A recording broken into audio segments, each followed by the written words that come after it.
Lo que está en juego en Colombia. Un ensayo de William Ospina. En el siglo XVI, el territorio de lo que hoy es Colombia vivió, como el resto del continente, pero de modo especialmente severo, las guerras del oro. Poderosos ejércitos europeos de ocupación arrebataron a los pueblos nativos todo el oro elaborado de sus santuarios,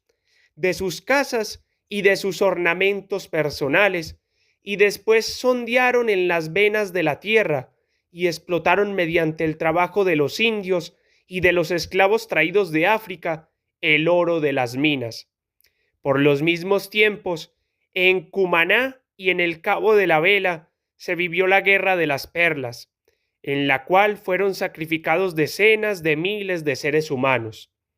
Estaba esa guerra en su plenitud cuando una región remota del territorio vivió la Guerra de la Canela.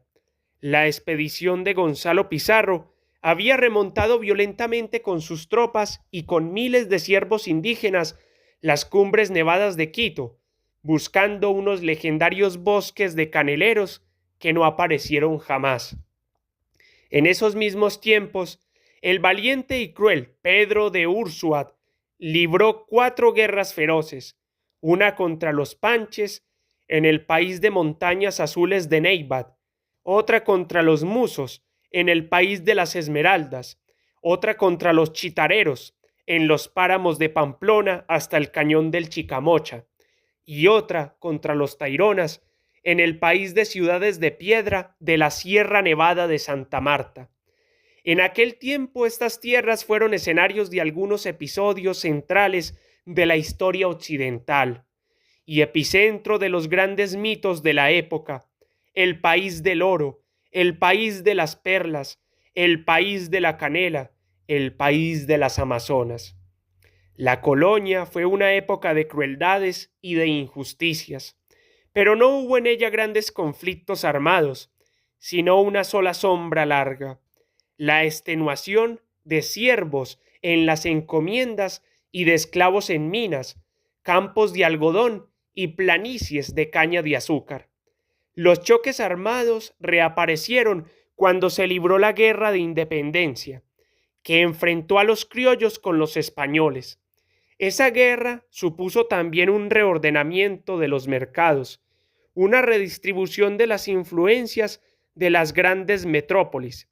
y contó con la colaboración eficaz de los franceses y los ingleses, interesados en abrir nuevos horizontes para sus mercaderías. Así, con el discurso de la Revolución Francesa, de la división de los poderes públicos, las nuevas repúblicas inspiradas en el pensamiento de la Ilustración abrieron camino al libre cambio, al comercio de maderas, de quina y de tabaco, a las promesas de la modernidad, y de allí nacieron otros conflictos, conflictos mercantiles entre artesanos proteccionistas y comerciantes librecambistas,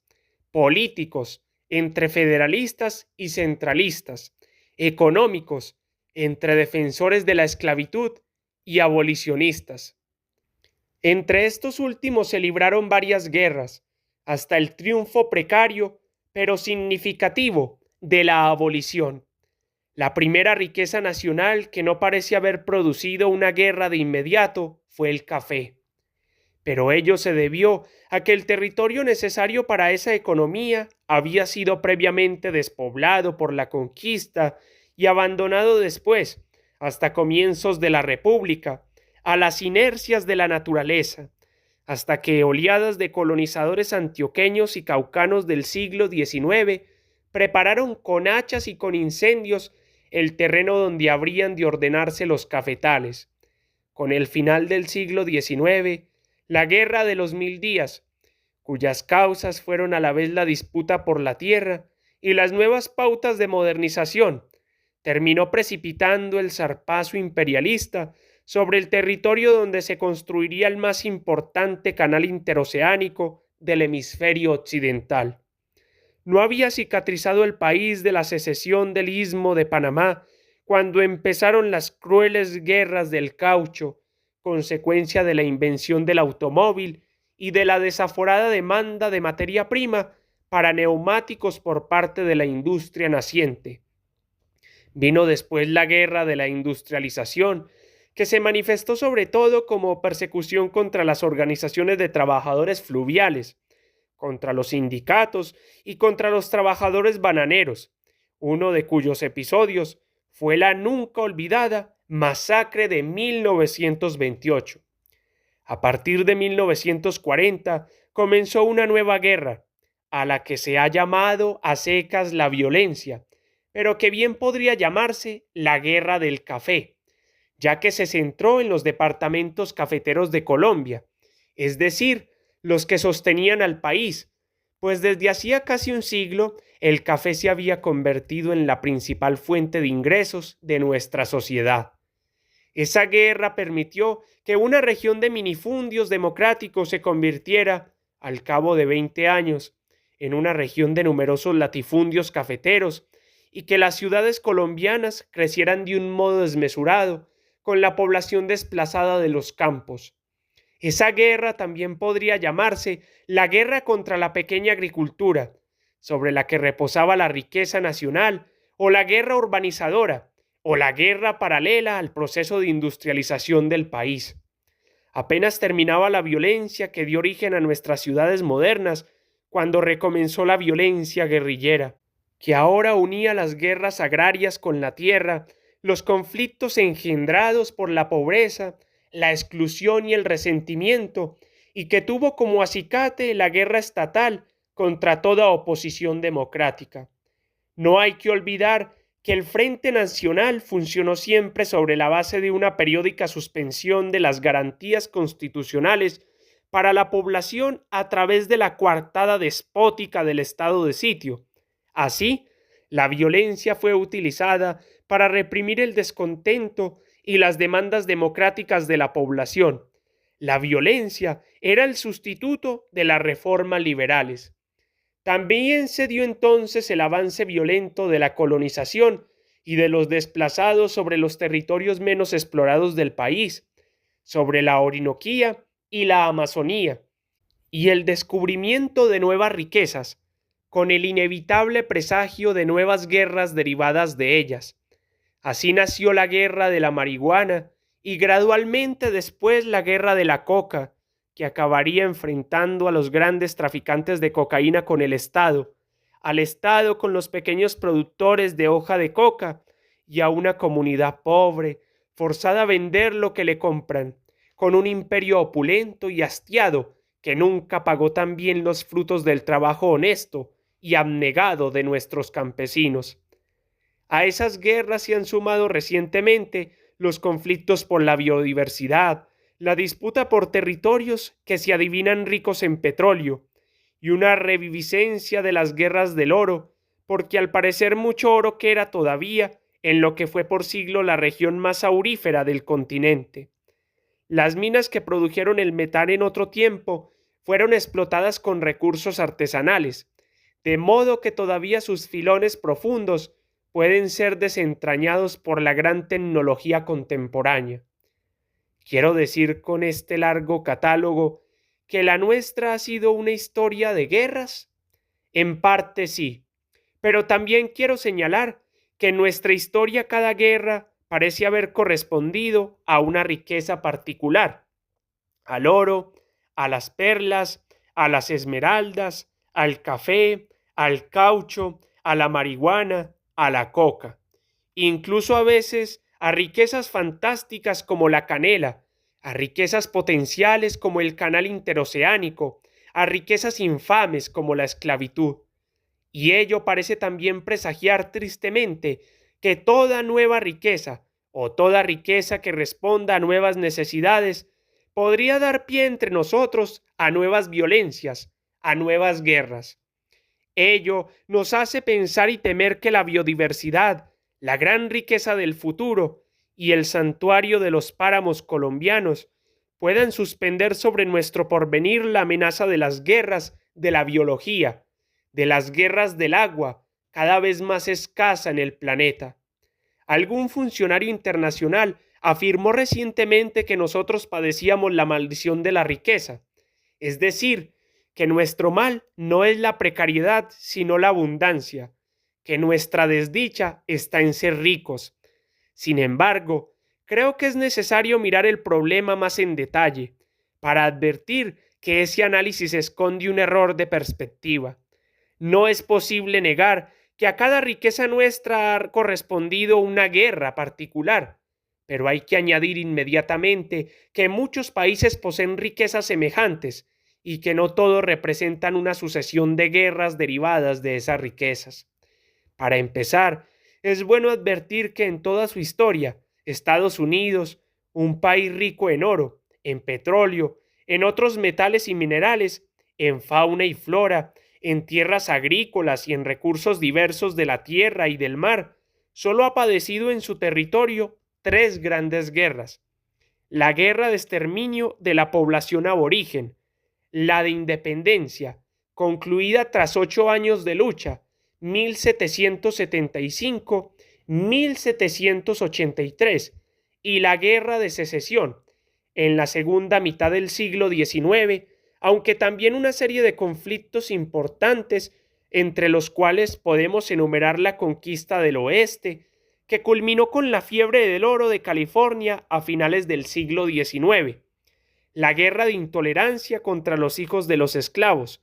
y la guerra de las mafias de Chicago y de Nueva York en las primeras décadas del siglo XX. La mayor parte de las grandes guerras de los Estados Unidos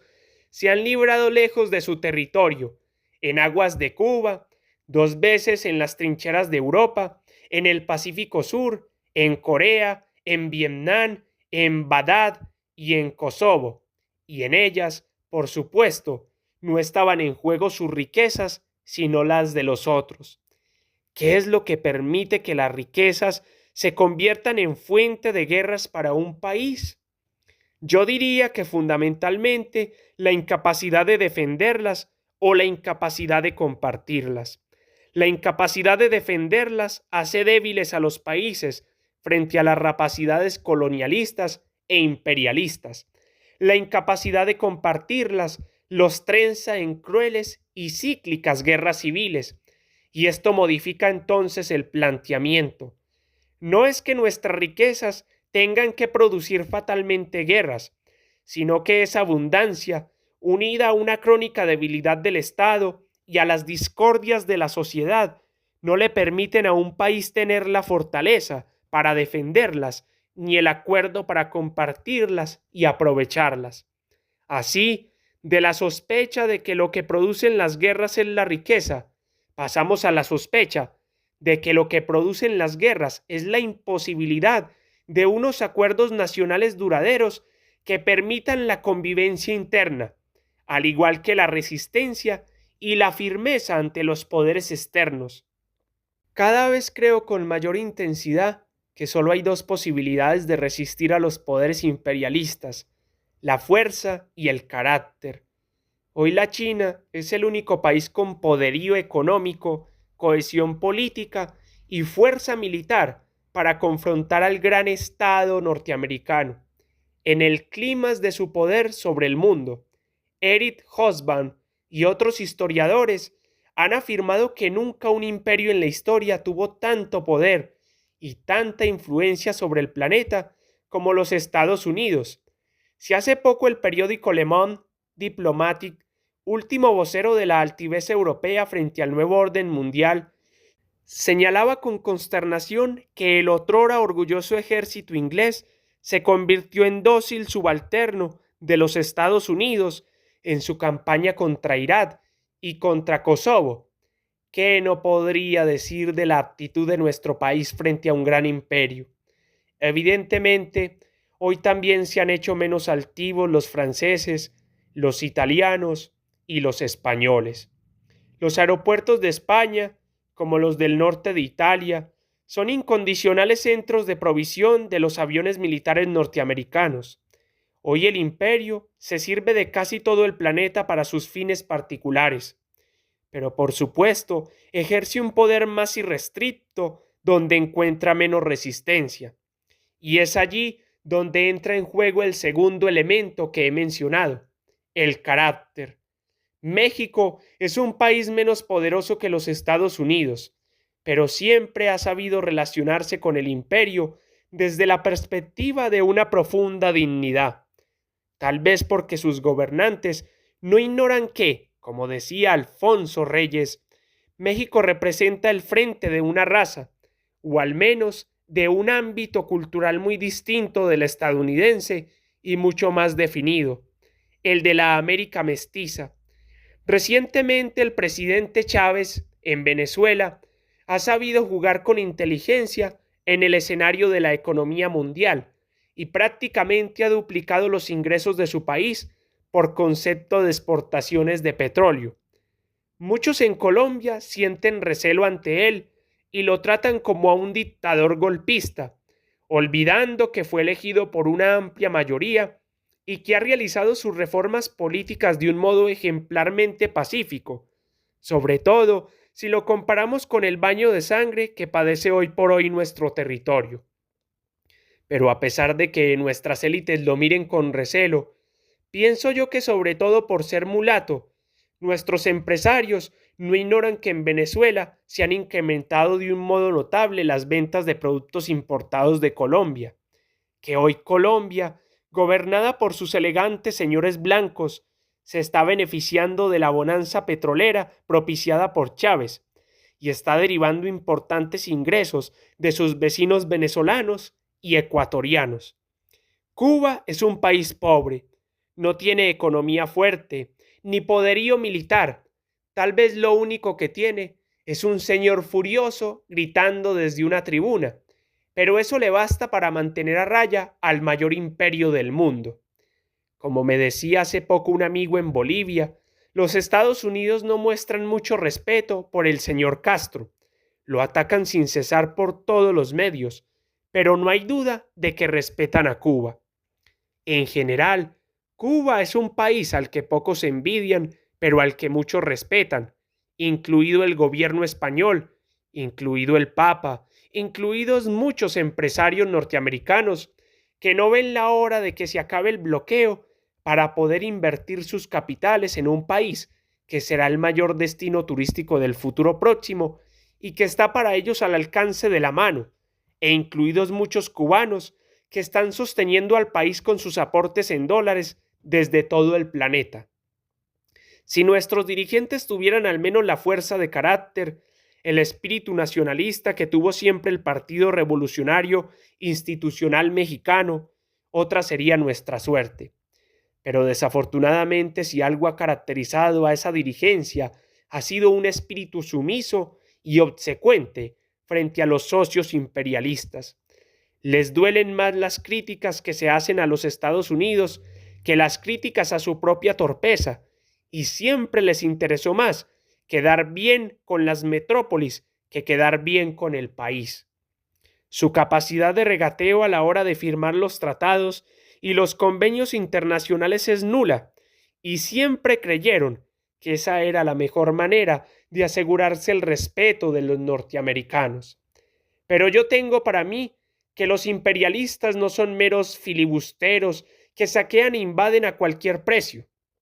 como piensan algunos, sino que son negociantes inteligentes y astutos que se aprovechan de las debilidades y el servilismo de sus socios, y que en cambio son capaces de respetar las expresiones de resistencia, de dignidad y de firmeza. Pero decía que la crónica debilidad del Estado, unida a la discordia de la sociedad, son los elementos que permiten que las riquezas del país sean causa a la vez de dependencia y de guerras civiles. Es necesario preguntarse por qué y de qué manera nuestra historia fue produciendo esa debilidad frente a los poderes planetarios. Hace 4 siglos nuestra sociedad giraba en torno a la poderosa corona española. Hace 2 giraba en torno a la Revolución Francesa y al mercantilismo inglés. Hace 1 giraba como una luna febril en torno a los mandatos del Vaticano. Pronto habrá un siglo perdió una parte esencial de su territorio a manos de su gran socio norteamericano. Hace 7 décadas abandonó el sueño inglés de tejer una gran red de ferrocarriles porque ya se había abierto camino el gran mandato norteamericano de tender carreteras y de llenarlas de automóviles. Hace poco más de 10 años, el querido socio norteamericano rompió el convenio cafetero sobre el que había girado la estabilidad de nuestra economía,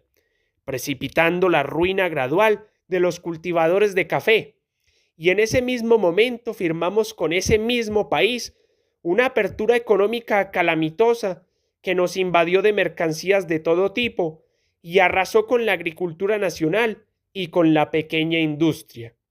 Hoy, en el pleno viento de trompetas de la globalización, cada país europeo discute su intercambio con los demás renglón por renglón y tonelaje por tonelaje. España accede a producir menos aceite de oliva para que Italia pueda producir un poco más, si a cambio de eso se les permite exportar un poco más de vino de Rioja o de Ribera de Duero o algún otro producto. Francia es un país totalmente inscrito en los lenguajes mediáticos y en el horizonte cibernético, pero no ha abandonado ni un solo instante su vocación agrícola, y la tierra que hace milenios sembraron los galos y los romanos sigue produciendo sin cesar sus uvas y sus hortalizas, sus cereales y sus manzanas. Aquí cada día nos llegan con una moda nueva que justifique el acabar con la tradición, y todo se define de acuerdo con un increíble orden de prioridades, dentro del cual la última preocupación de los economistas es qué consumen los propios colombianos. ¿De qué manera enlazar esto con la meditación inicial de que aquí cada riqueza produjo una guerra? Tal vez podamos decir que nunca la prioridad en los beneficios de esa riqueza fue la gente colombiana. Se sacó oro porque Europa estaba ávida de ese metal. Se buscó canela porque Europa aromaba su vida con ella. Se reventaron los pulmones de los indios de Manaure extrayendo perlas porque esos collares les fascinaban a las señoritas de Toledo y a las de Habsburgo. Se sembró café porque esa oscura bebida era el aroma de Apres Midi en unos salones remotos. Se crearon los campos de concentración del Putumayo para extraer la leche de los cauchos porque los automóviles se habían apoderado del sueño americano. Se sembró banano porque Mr. N lo había encontrado exquisito. Se produjo azúcar porque las guerras de Europa habían devastado los campos de remolacha. Se saturaron de fertilizantes y pesticidas los campos de flores para que adornaran las salas de los Estados Unidos y los entierros de las princesas de Europa. Se carcomió la selva para cultivar hoja de coca y se arrasaron los páramos sembrando amapola porque así lo exigían los desvelados adictos de Wall Street y los desdichados heroinómanos de Ámsterdam. Pero en las casas de la gran mayoría de colombianos no hubo nunca oro, ni perlas, ni se supo nunca cómo preparar café expreso, ni hubo automóviles, ni se consumieron esos bananos sin mancha que cargan los mulatos corteros hacia los barcos presurosos. Ni hubo rosas, ni nardos, ni astromelias, salvo en algún velorio. Ni se conocían coca ni morfina, como dice la canción, ni habría con qué comprarlas aunque se conocieran. Es una desdicha ser mentalmente desde siempre un habitante de las periferias del mundo, pertenecer a países que primero se llamaron a sí mismos colonias, después se llamaron países subdesarrollados y después se resignaron a formar parte de una entelequia llamada el tercer mundo. Porque lo que hace que los países piensen primero en sí mismos a la hora de producir y a la hora de consumir es que se permitan la ilusión poética de sentirse en el centro del mundo y en el corazón de la historia. Lo que hace que sus gentes sean la prioridad de sus gobiernos es que no imperen en ellos castas privilegiadas y excluyentes que se avergüencen de sus conciudadanos y utilicen la fuerza para impedirles ser parte de la nación y acceder a la dignidad. Lo que hace que se desarrollen de acuerdo con sus propias necesidades y con sus propias posibilidades es que no se plieguen de un modo sumiso o servil a las pautas de desarrollo que les dictan otras sociedades y que no sean víctimas de la ideología perversa, de la marginalidad y la inferioridad. Lo que les permite construir grandes civilizaciones es la capacidad de ser ellos quienes crean el pensamiento, quienes establecen los criterios, quienes hacen la valoración de los avances sociales y quienes dignifican y hacen habitable su espacio, llenándolo con los lenguajes estéticos originales de una comunidad, creando desde ellos la inédita poesía del mundo. ¿Qué son las guerras actuales de Colombia, sino la mezcla de todas esas carencias? Colombia sigue siendo una sociedad llena de riquezas, pero llena de exclusiones y de privilegios, que posterga siempre a sus ciudadanos, donde se gobierna siempre en función de unos cuantos caballeros de industria, pero se espera que solo el pueblo dé la vida por las instituciones, donde falta un orden de prioridades en el cual lo primero sea la educación y la dignificación de la comunidad, donde falta un esfuerzo de cohesión y de equilibrio social que permita aprovechar esas riquezas en función de su propia gente, donde se siente cada vez más dramáticamente la falta de una nueva dirigencia orgullosa y generosa que sepa inscribir a su país en el mundo sin servilismo y sin simulación, sin las postergaciones de la mentalidad colonial, conociendo el país y valorando sus singularidades y su indudable originalidad. Aquí siempre se ha gobernado por acción o por omisión contra la gente. En Colombia, en los años 50, se arrasó la base democrática de la producción de café y se permitió que los campesinos fueran expulsados a las ciudades,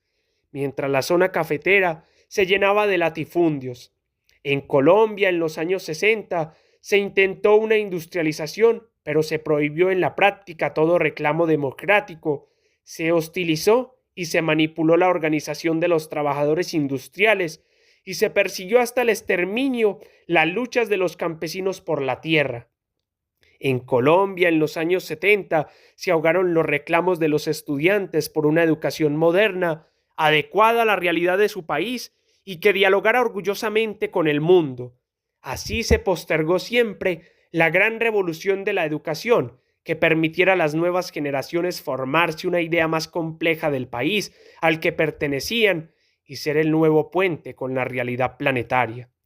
En Colombia se pasó en los años 80 de producir café y petróleo a producir marihuana y cocaína para esos mercados lejanos que siempre fueron prioritarios. En Colombia se desdeñó por imposición de la metrópolis y por falta de decisión de la dirigencia crear un mercado interno y orientar las pautas de la producción por la satisfacción de esas mayorías. En Colombia se llegó a creer que era posible importarlo todo sin producir aquí riqueza alguna, como si uno pudiera adquirir cosas sin entregar nada a cambio. Se creyó que se puede tener un país de comerciantes sin tener un país de productores, pero eso solo permitió que grandes industrias clandestinas y violentas sustituyeran todo el andamiaje de la economía tradicional. En Colombia, vastas regiones no existieron nunca para el Estado, hasta que se inventaron sus propias fuerzas paraestatales y sus propias economías anormales. En Colombia, una crisis de dirigencia y un profundo colapso de convivencia se nos presentan hoy como una inexplicable irrupción del mal, que solo puede corregirse mediante una tardía y ya imposible guerra de exterminio. Pero lo que más me interesa señalar es que este tipo de guerras no son nuevas aquí, aunque ciertamente nunca habían alcanzado el grado de complejidad y la magnitud de la presente, que este tipo de dependencia no es nuevo, que este tipo de presencia de la política norteamericana entre nosotros no es menos interesado que hace 100 años, cuando otra guerra intestina desbarató el país, debilitó sus instituciones y abrió las puertas a la pérdida de una parte del territorio, que, sin embargo, la única manera eficaz de luchar contra la dependencia y de protegerse de un posible zarpazo imperialista consiste en refundar la república y en relegitimar y fortalecer a un Estado que en este momento ha colapsado en todos los órdenes. y que la única manera de fortalecer ese Estado nacional es poniendo fin a la guerra mediante una negociación patriótica en la que todos los bandos pongan la supervivencia y la transformación de la República por encima de cualquier otra consideración e interés. Nuestras guerras son complejas y son antiguas. Hay viajeros como el filósofo mediático francés Bernard Henry Lévy que vienen aquí, visitan el sitio de una masacre, hablan con un guerrillero y con un paramilitar y simplifican irresponsablemente este dramático y complejo conflicto, declarando que es una guerra entre un psicópata y unos mafiosos, porque esas teorías tienen compradores en alguna parte, pero sinceramente no nos ayudan en nada a remediar nuestros viejos males. Hay profesores de Oxford que vienen a sosegar la conciencia de nuestros dirigentes, diciéndoles que también en Inglaterra hay pobres y hay terratenientes, como si fuera útil postergar este urgente proceso de dignificación ciudadana contra largas discriminaciones en un país que no ha conquistado todavía su autonomía mental, que no les ha impuesto unos mínimos contratos sociales a sus Guillermos de Orange, ni ha conquistado el orgullo nacional del que en cambio vive Inglaterra, ni ha podido modelar para cada hijo de su patria, a partir de una bárbara cosmogonía, una poética de la historia como tan admirablemente lo hizo Shakespeare hace 5 siglos. Aquí hay profesores que vieron al país en una tregua de civilidad hace 30 años y han decidido negar esta larga cadena de guerras no resueltas y de conflictos que comprometen las más hondas dificultades de convivencia, pensando que nuestros problemas son los de una democracia europea. Pero hay algunas cosas nuevas en la guerra actual. Desde la conquista no se sentía que nuestra historia, es decir, nuestra guerra, estuviera tan conectada con los grandes asuntos contemporáneos. La conquista de América fue un gran hecho histórico universal, como lo fue la época de la independencia, que puso estatuas de Bolívar en el Parque Central de Manhattan, junto al puente Alejandro III de París y en las plazas del Cairo. Pero desde entonces nuestra historia estuvo marcada por un sentimiento de marginalidad y de ausencia. Y como ni siquiera nos acordábamos de nosotros mismos, no podíamos censurar el que el mundo no se acordara de nosotros. Todas esas cosas que otros tomaban de nuestro suelo ni siquiera tenían denominación de origen, sello de procedencia. Pero Colombia ha vuelto a estar en el ojo del huracán del mundo contemporáneo. En más de un sentido, hemos dejado de ser periferia, aunque no sepamos responder con claridad qué tipo de centro somos. El de la droga es un gran problema mundial y responde a hondas inquietudes de la civilización, aunque todavía se lo esté tratando como un trivial asunto de policía. Pero muy pronto se abrirá camino en el mundo un debate serio sobre el sentido profundo de esta crisis de la cultura, y nosotros tendremos que ser protagonistas de ese debate. Otro gran tema de nuestra realidad presente es el del tráfico de armas y el terrorismo. En todo el mundo el terrorismo nace de la falta de diálogos culturales, de choques entre fanatismos e intolerancias, de las centrífugas de la exclusión. No menos importante es el tema de la biodiversidad, de la conservación de los recursos naturales, de un replanteamiento del sentido de la naturaleza para la especie humana, de las demandas de agua y de oxígeno que nos plantea el futuro, y no ignoramos que también en ese aspecto tendremos cosas que decir. Hoy el mundo vive las consecuencias de un choque entre la sociedad industrial y el universo natural, y una de sus consecuencias es la amenaza de un colapso ecológico. En el centro de nuestros conflictos está también el tema del mestizaje, el tema de la valoración de las culturas nativas y la vigencia de sus mitologías frente a la defensa de la naturaleza. Tal vez no hay un solo tema crucial de la sociedad contemporánea que no tenga vigencia y expresión en Colombia, y podemos añadir que no los estamos viviendo como temas de reflexión y de debate, sino como urgentes conflictos de nuestra vida práctica, lo cual nos impone la búsqueda de soluciones y de respuestas. El tema de la diversidad étnica y geográfica, el tema del desarrollo desigual del campo y la ciudad, el tema de la urbanización acelerada, con todos los conflictos sociales que genera, el tema de la pérdida de tradiciones y de su improvisada sustitución por modas, el tema del debate religioso entre formalidad y ética, el auge tardío entre nosotros de la reforma protestante, la actitud de los jóvenes sin horizonte enfrentados a encrucijadas de peligro y violencia, el tema de la construcción de estados nacionales en sociedades de gran diversidad, en estas sociedades poscoloniales, deformadas por la exclusión y violentadas por la injusticia, el tema del choque entre el individualismo de la sociedad de consumo y la necesidad de sociedades coherentes, solidarias y con valores comunitarios. Podemos decir que lo que está en juego en Colombia es ya lo mismo que está en juego en todo el mundo contemporáneo. Colombia no es simplemente una sociedad en crisis, es un vasto laboratorio de los conflictos de la época y de sus soluciones. Y todos ellos ponen como una prioridad el deber de un país de asumir su modernidad, de comprender que es ya uno de los nuevos centros de la esfera, porque ahora el centro está en todas partes, como querían Giordano Bruno y Pascal. Comprender que sin un cambio radical de actitud que le permita a cada ciudadano darse cuenta de cuántas cosas esenciales, apasionantes y nuevas se están jugando en su tierra, cuántas respuestas urgentes para el futuro se están formulando en las encrucijadas del conflicto, no será posible superar una larga historia de discordia social y de debilidad nacional resuelta siempre en guerras alrededor de cada mina de oro, de cada árbol de caucho y de cada planta de coca.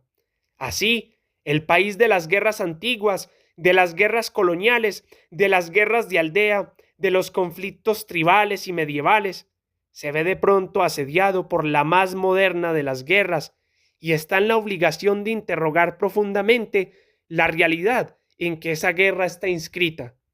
Decidir si seguirá subordinando su destino a la satisfacción de las necesidades, de los deseos y de los vicios de los habitantes de las viejas metrópolis, decidir si seguirá sacrificando su orgullo y su respeto por sí mismo a la interpretación y la valoración que otros hagan de su destino,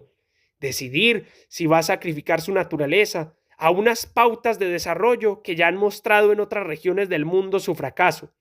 decidir si va a asumir sus saberes y sus conocimientos con firmeza y con dignidad. Hasta finales del siglo XV, los habitantes de esta tierra llevaban el oro en sus cascos de guerra y como un ornamento sagrado sobre sus cuerpos, y el oro era la condensación mágica de la luz del sol. Mascaban con cal las hojas de coca que llevaban en sus poporos y gozaban de una suerte de alimento místico lleno de propiedades. Cubrían sus cuerpos de perlas y así los vio por primera vez Colón con su catalejo, hombres con sartas de perlas en los cuellos, los brazos y las piernas, que remaban en largas canoas sobre el mar espumoso. Hacían pelotas de caucho para practicar un juego en el que no podían utilizarse los brazos.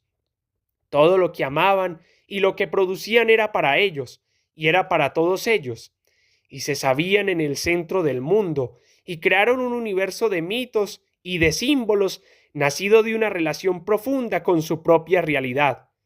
Yo diría que nuestros antepasados eran universales y que nosotros somos aldeanos. O mejor aún, que nuestros antepasados eran aldeanos que asumían una responsabilidad universal y que nosotros somos universales, pero ni siquiera asumimos la responsabilidad de la aldea. Los aztecas demolían sus templos si advertían que no se ajustaban a las pautas astronómicas correctas. Estaban en el universo y nosotros escasamente estamos en el barrio.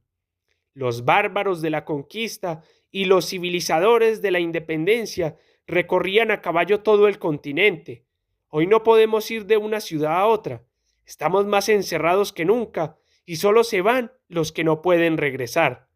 Nuestro mundo parece más amplio, pero no somos capaces de entender a nuestros vecinos. Tal vez las guerras también se deban a eso,